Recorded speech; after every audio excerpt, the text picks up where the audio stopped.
Hello everyone, and thank you for clicking on another one of my videos. I am Screen Scene Guru coming at you with a part 2 of the What If Season 3.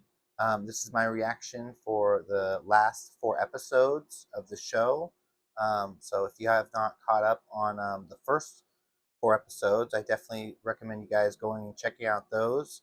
But getting into it, we've got episode 5, which was titled "What If the Emergence Destroyed the Earth?"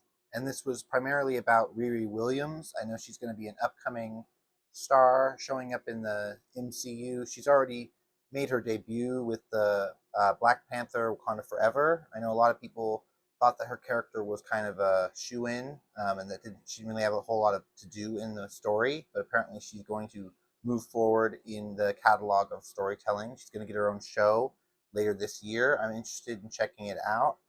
But this story was about her trying to live on this destroyed, dilapidated Earth after the celestial Tiamat emerged from the Earth. A small band of heroes still were around fighting Quinlan Beck. Funny enough, we got to see the return of Mysterio from Spider-Man. So a Spider-Man villain showed up, which was cool to see. Um, they got to fight their way through. We got to see a bit of Wong show up, a bit of the Dora Milaje. That was really cool to see.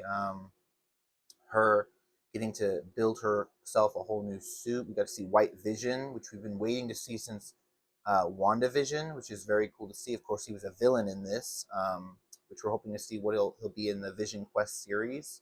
But moving on to episode 5, we got to see the battle that ensued on their world, should I say? Now that it's fractured, we got to see Riri Williams take on the White Vision and build herself a new suit, which was really fun to see. I thought that was great. It looked like Captain Marvel, so cool, awesome to see. I'm hoping to see that she does something like that nanotech with her show, hopefully. But moving on to episode 6, we've got What If 1872, which I thought was an interesting concept. Each time they go back and do like a historical time period episode, I think of that as like a filler episode. But this season they had Shang-Chi teaming up with Kate Bishop to fight the Hood, which I thought was going to be an interesting concept. And then watching it, they tried to play on, Asians being, rounded up during the cowboy time from the mines, and then having a Stark Tech and all this kind of goofy stuff. And but then for them to reveal that the Hood was Shang-Chi's sister, that she fought the Hood and then became the Hood, I thought was a little bit convoluted. Maybe they could have gone into maybe someone else being the villain of that episode. But well, I like to see Shang-Chi show up again. It's been 3 years since his movie. We're waiting to see what's going on about Shang-Chi 2 or him showing up in further projects. But for them to just put him in a what if episode, I thought was kind of interesting. But let me know what you guys' thoughts were on episode 6. But moving on to the finale, which were the last 2 episodes, I thought were some of the best what if we've gotten out of the whole series. It didn't feel too rushed, but I got to see a lot of extra stuff. I'm still going through analyzing it. But episode 7 was titled What If the Watcher Disappeared? And I thought this was great to see. We pick up with Captain Carter. I prefer to see her what if rendition than the Multiverse of Madness when she got cut in half. I thought that was ridiculous. But I guess in every universe they have a rendition of her, right? But going into this, following up her last time on What If, we got to see her show up in Kang's throne seat, which was really cool to see. It looks like the Watcher gave her Kang's mode of transportation, the big throne chair. You got to see an Ant-Man 3 into the Quantumania, which was a throwaway movie, but we got to see the introduction of Kang's tech being used with the new Guardians of the Multiverse, should we say? But a lot of new heroes. We got to see Birdie, which is the grown-up version of Howard the Duck and Darcy's child, their egg grown up. She has big cosmic wings. Cool to see laser eyes. We got to see Storm from the X-Men franchise show up as wielding Mjolnir, which was something from the comics we never thought we'd see. really awesome stuff.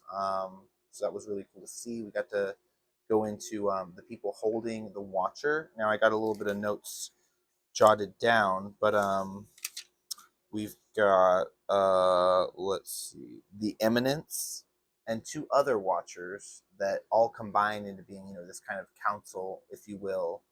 Sort of like what we were given in the beginning of Loki, how we were promised, oh, we were going to see these three, bad guys. It turned out to be Kang, which, funny enough, these three baddies were all Watchers that oversee other Watchers, which is pretty funny, trying to make sure that they don't tamper in the sanctity of the multiverse, is what they call it. Basically, like the sacred timeline, but from these other cosmic beings' perspective. Interesting to see that the fight was between these guardians of the multiverse showing up, trying to retrieve the Watcher, which was an ordeal. Took 2 episodes. They ended up having to use the Infinity Ultron, which I loved to see him return. I have a Funko Pop of him. Cool to see him show up in anything. Uh, he was a good guy in this. He fought the other Watchers while they were able to escape from the fifth dimension. I like they showed that off, a little bit of Interstellar nostalgia to look at, and then the battle sequences were really cool. It seemed like some of the characters became Watchers themselves, like Captain Carter, Birdie, Storm, the Native American girl. Trying to remember her name. Naomi, I think her name was. She got new powers and got to show up. She builds portals for them that they can teleport with. So it was really cool to see a lot of the wrapping up of the whole series, because this was the finale. They did callbacks to the beginning of the show, with the different Watchers having our Watcher, which I believe he used his name Ursu or Urso or something like that. Which I'm hoping we get to see more of him in future projects, because he was a really cool character. Um, but yeah, this was my review for What If, the final season of What If. If you guys haven't checked this out, go to Disney Plus and check out the last 8 episodes. They were really good. What are your guys' thoughts on these? Let me know down below in the comments. Make sure to like the video, subscribe for future content. But yeah, I think that'll do it for my What If. What do you guys think? Thoughts on the new upcoming shows coming out? We know we've got the Spider-Man, Friendly Neighborhood Spider-Man show coming out later this year. We've also got the announcement of more X-Men coming. So we're waiting on announcement of who we're going to get the live-action cast for an X-Men film in the next coming few months. I think we'll get a cast announcement for a movie foreseeable in the next few years. But really interested to hear about that. But let me know your thoughts down below on all this. Until I see you next time, bye bye. Have a good one.